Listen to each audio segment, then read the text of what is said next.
Hi, my name is Erica Webb, and I'm a master's student from North Carolina State University.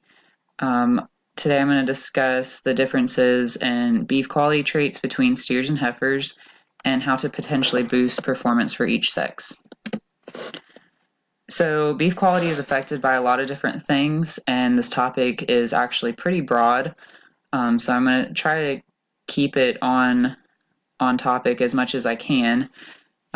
There's a lot of different things that affect it, such as genetics, breed, feeding regimen, and management practices, but I was really interested on how sex could potentially affect meat quality.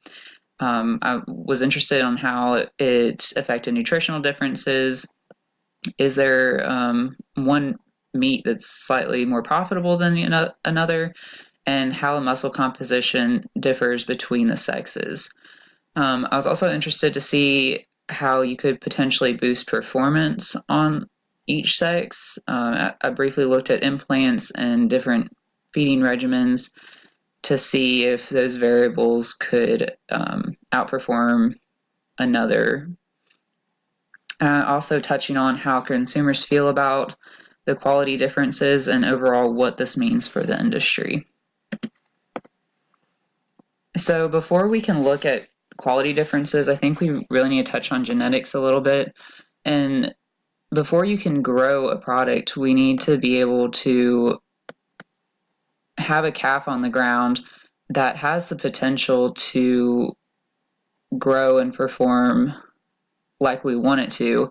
And we can have great management practices and put that calf on a really good feed. But if it doesn't have the genetic capability to grow, then we're not going to get a product that's really desirable. And a lot of this can be looked at through looking at the parents' EPDs. I know they're not as up to date or as relevant for some breeds over the other. I'm a big Angus person, so EPDs are really important in that breed, and I believe are pretty important in some of the other breeds as well. So in the first year of growth, we really don't have a lot of huge differences between the sexes as far as phenotypically or intermuscularly. And we are just looking at steers versus heifers. We're excluding bulls in this because bulls do have a lot different characteristics that are shown throughout that first year of life.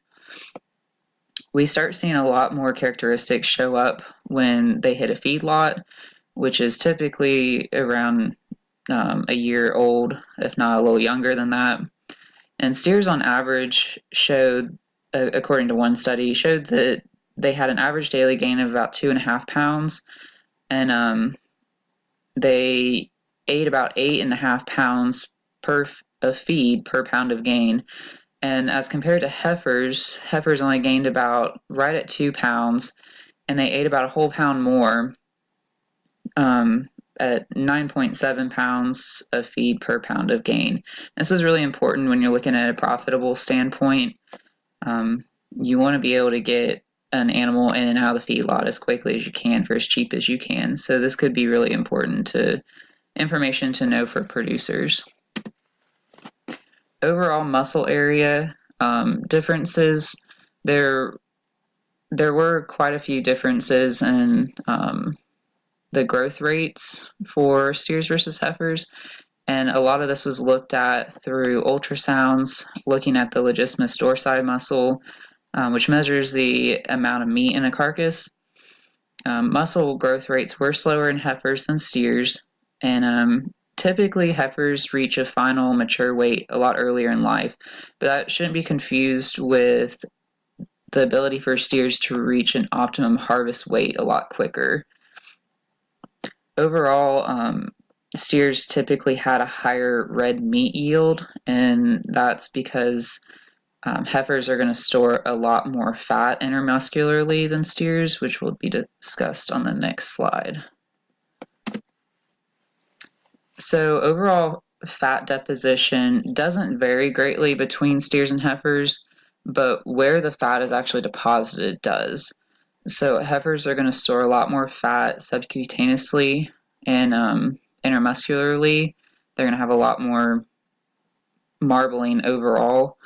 And steers are going to store more fat throughout the whole body cavity. There's still a lot of research going on to see if these differences in fatness could be due to the differences in the onset of fattening due to age. So, steer or heifers are going to put a lot more fat on earlier in life, and we're not really sure if overall fatness would vary if steers were slaughtered a lot later in life. Overall fat thickness, heifers tend to have a higher percentage of trimmable fat, and that's most likely due to the different levels of hormones.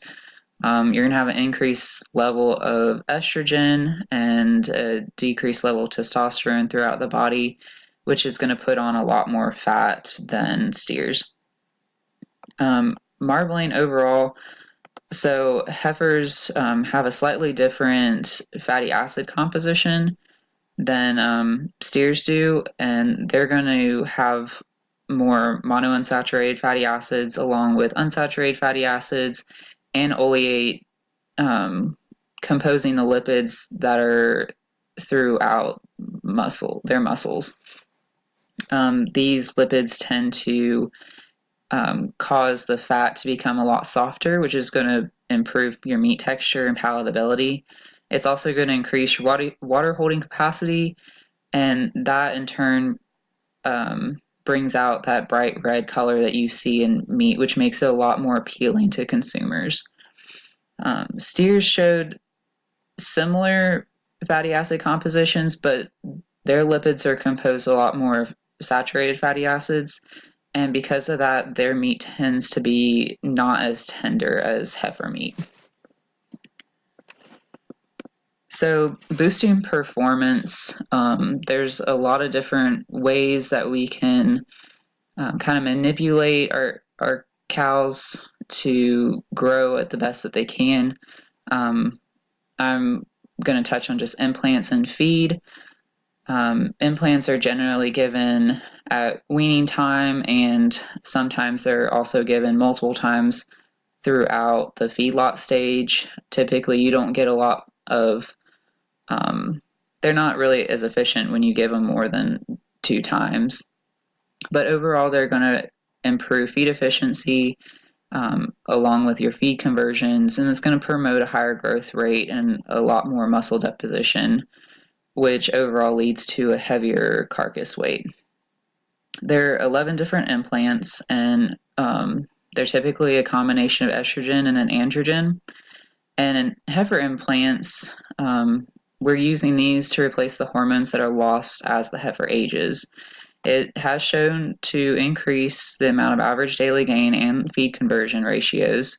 And these heifer implants have gotten a lot more popular in recent years, and it's because these studies have shown that there have been positive outcomes of it. There's still some question to whether there's a faster growth rate, if that equals less quality, and that's because if you're putting on muscle at a higher rate, is that animal also depositing enough fat to add to overall quality? And that's something that's still being looked at. Heifers on the feedlot are also fed MGA a lot of the times, and that's to boost natural estrogen levels. And steers, implants have been used for years, and increases protein deposition and skeletal muscle growth. We see a lot of improved feed to gain ratios, higher carcass weight, and an increase in muscle area, but it does produce a leaner product overall.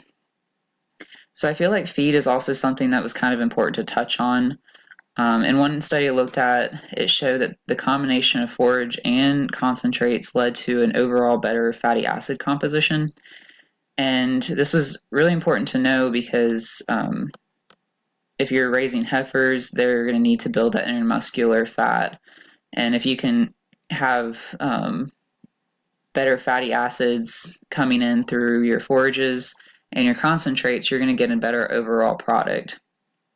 You're also going to increase your concentrations of conjugated linoleic acids in both steers and heifers, and overall going to have a more balanced diet. You're going to increase quality overall by adding additional fat when you're adding concentrates to a forage diet. And grain-fed beef typically has a slightly different flavor than grass-fed beef. A lot of consumers prefer grain-fed beef over grass-fed beef. And when adding concentrates along with your forage, you're increasing your time to harvest.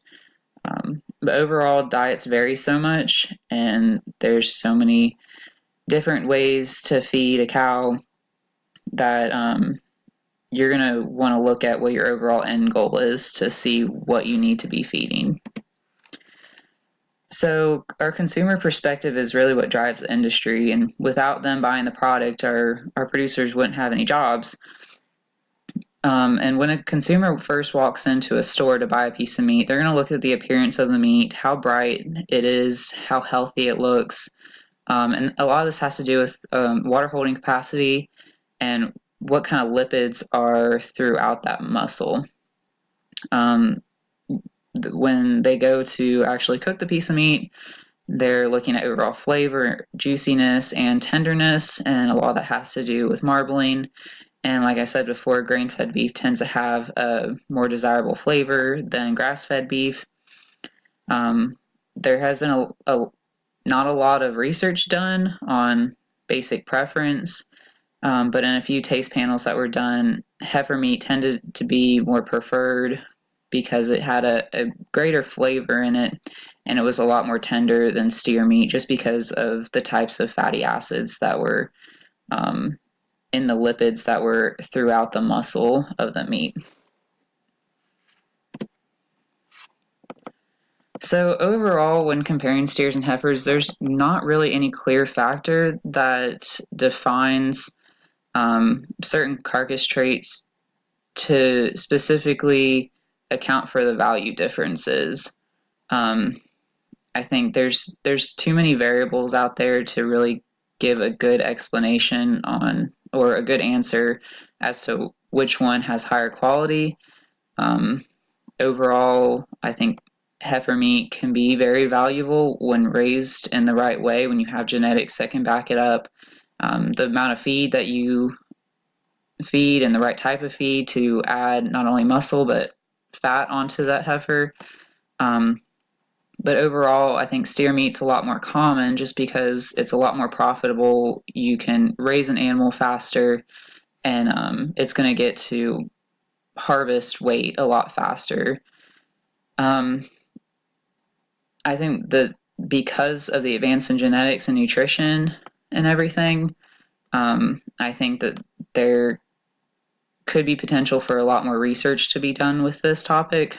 I would try to perform these studies with a lot less variables in it and try to stick to one breed when you're comparing sexes, and also stick to the same type of management practices all throughout the study. So overall, I'd be really interested to see if I could taste any differences in steer meat versus heifer meat, but I think that there's such a fine line between them that I don't think you'd be able to see an overall difference. So thank you for watching my presentation, and I look forward to learning more about all y'all's presentations.